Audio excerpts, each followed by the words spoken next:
Les prix de l'immobilier montent, mais pas partout.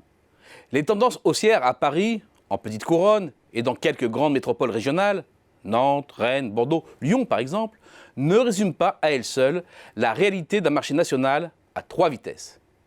Selon les données notariales, 45% des départements ont ainsi enregistré une progression des prix des appartements dans l'ancien en 2018.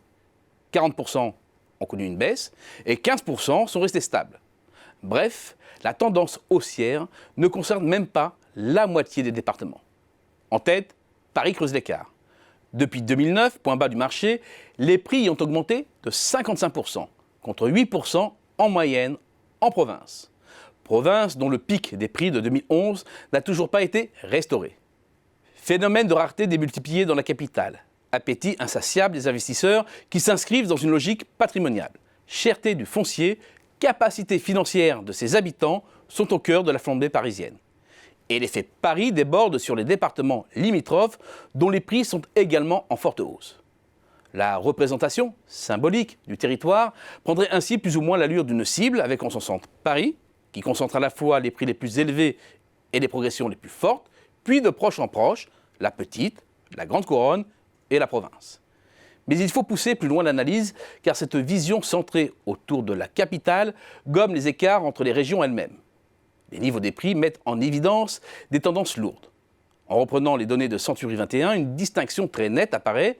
D'un côté, la façade atlantique, le sud et la région Rhône-Alpes, où les prix se situent entre 2016 € le mètre carré pour l'Occitanie et 3700 pour la région PACA. De l'autre, les régions de l'intérieur, du nord-nord-est, avec des prix qui ne dépassent pas 1900 €. C'est environ 30% moins cher. Cette photo renvoie à des trajectoires des prix très contrastées, liées aux disparités économiques régionales, avec en arrière-fond une croissance plus faible dans le quart nord-est et au centre-est.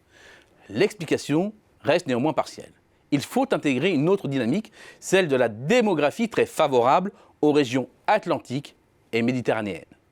Reste un dernier élément incontournable, l'attractivité des grandes métropoles comme source d'écart au sein d'une même région, d'un même département.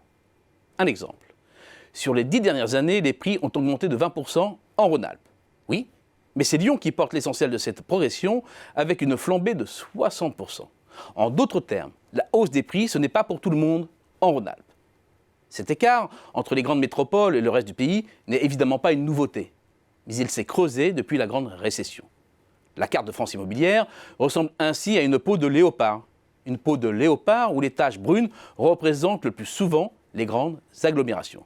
Grandes agglomérations branchées sur la mondialisation, où habite une population plus diplômée que la moyenne et qui dispose de monopoles sur certaines activités de services à très forte valeur ajoutée, notamment dans la haute finance, le haut management au sein des têtes de groupe mondialisées du CAC 40, la haute fonction publique. C'est là que se concentre la croissance et la création de richesses et qui pousse les prix de l'immobilier.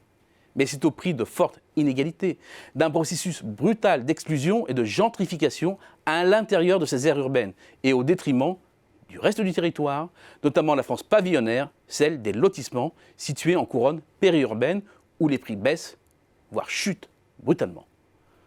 En 2019, les prix dans l'ancien progresseront d'un peu moins de 3% selon notre scénario. Et 2020 s'annonce du même acabit.